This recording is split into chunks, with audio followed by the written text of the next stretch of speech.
Apabila ekonomi Islam diterapkan di Indonesia secara ketat, akankah perekonomian Indonesia membaik? Karena meskipun Indonesia bukan negara Islam, tapi mayoritas penduduknya adalah Muslim. Yaitu suatu harapan yang baik ya, yang dikaitkan antara kondisi ekonomi dengan kondisi keyakinan ya, dengan keyakinan. Cuma masalah ekonomi itu ya bukan hanya masalah keyakinan. Ekonomi itu ya adalah masalah berbagai hal yang berhubungan dengan kegiatan yang menghasilkan keuntungan atau menimbulkan kerugian ya bersifat ekonomis.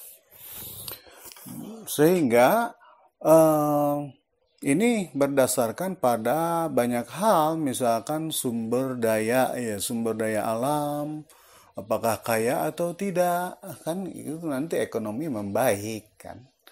Jadi yang disebut ekonomi yang baik itu ya yang welfare kan, yang sejahtera, yang orang tercukupi kebutuhannya dan sebagainya gitu. Jadi yang miskin itu ya tidak baik gitu secara ekonomi itu. Tidak sesuai dengan kebutuhannya, kurang gizi, apa segala macam itu. Nah itu tidak baik. Jadi yang baik itu intinya kalau ekonomi yang kaya kan, yang prosper kan, yang makmur, adil makmur. Ya walaupun tidak kaya banget tapi ya semua kebutuhan masyarakatnya terlayani ya, terutama kebutuhan dasar kan.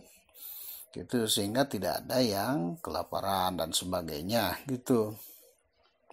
Nah, itu kan tidak ada hubungannya dengan keimanan. Jadi termasuk ya ini ekonomi Islam, ekonomi yang dikaitkan dengan keimanan. Jadi ikut pada contoh Rasul kan seperti itu. Nah, kalau yang kondisi ekonominya sendiri yaitu tergantung dari tadi itu sumber daya alam, terus SDM juga. Misalkan kayak Indonesia ini kayak sumber daya alam, tapi apakah SDM-nya bisa mengolahnya kan? Kemudian setelah oke, bisa katanya, apakah ada perangkatnya, alat-alatnya? Misalkan ada suatu kekayaan di gunung, apakah ke gunung itu sudah ada infrastruktur yang bagus tentang jalannya atau airnya dan sebagainya gitu. Nah, ini yang membuat suatu ekonomi menjadi baik. Makanya orang dulu itu suka memerangi tetangganya dan sebagainya itu karena diantaranya ekonomi tetangganya lebih baik gitu. Bahkan sampai jauh kalau Genghis Khan itu kan hampir ya sampai sekarang belum ada yang menandingi itu orang Mongol itu kekuasaannya dulu itu kan. Jadi dia hanya bermodalkan ya kemampuan perang dan menjarah negara-negara di sekitar Asia dan Eropa gitu. Di sebelah Eropa Timur, Asia Tengah, dan Asia Barat gitu. Nah, jadi intinya itu. Jadi kalau mau baik, ya sistem ekonominya baik enggak kan gitu. Misalkan segala hal tadi sudah ada, tapi kemudian di antara elit gitu ya, manajer dan sebagainya gitu, ada sifat korupsi. Ya habis juga kan untuk orang per orang, bukan untuk masyarakat. Jadi ekonomi tidak akan membaik juga gitu. Jadi banyak hal.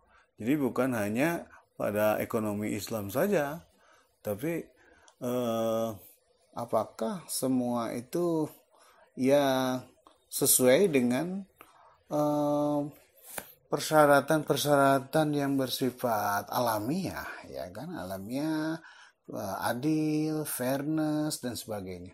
Nah, Islam itu cocok dengan semua itu karena Islam itu ya rahmatan lil alamin, sesuai dengan alam, ya dia itu disebutnya fitrah kan. Gitu. Jadi misalkan tentang kejujuran, tentang kemajuan dan sebagainya kan. Nah, cuman kan orang tidak selalu menyebut hal itu sebagai hal yang Islami gitu kan. Ya apalagi yang tidak tahu tentang Islam, ya itu biasa saja katanya kan, itu secara ilmiahnya begitu kan gitu misalkan. Atau secara filosofisnya begitu, atau secara etika sosialnya begitu, ya harus bangsa jujur dan sebagainya kan. Kemudian siap mengambil resiko, karakter-karakter itu ya, yang membuat kemajuan. Nah, dulu di Barat itu, Barat maju karena diantaranya ada etika Protestan, kata Max Weber kan. The Protestant Ethic and the Spirit of Capitalism, itu bukunya kan. Nah, dalam buku itu disebutkan bahwa kenapa orang Eropa Barat maju, ya karena mereka beragama Protestan. Kenapa ada Protestan? Ya karena dalam Protestan itu katanya kan ada nilai-nilai yang sesuai dengan kemodernan, termasuk nilai-nilai bersifat kapitalis, akumulasi modal, ya kan. Misalkan zuhud, ya, tidak terlalu mencintai dunia. Nah, itu orang Protestan katanya kan waktu itu. Jadi orangnya ya seperlunya, kalau memakai memakai sesuatu atau membeli sesuatu itu seperlunya. Yang kedua, bahwa mereka itu rajin bekerja, tapi bekerjanya rajin gitu kan. Pengeluaran kurang, bekerja rajin. Tambah yang ketiga, suka menabung katanya kan. Nah, jadilah akumulasi modal terkumpul. Jadilah kapitalis kan. Kapitalismenya itu di Eropa Barat itu tumbuh begitu. Jadi banyak hal begitu ya. Jadi tidak hanya masalah keimanan. Nah, cuman kalau Eropa menunjukkan bahwa keimanan itu telah membawa pada kemajuan.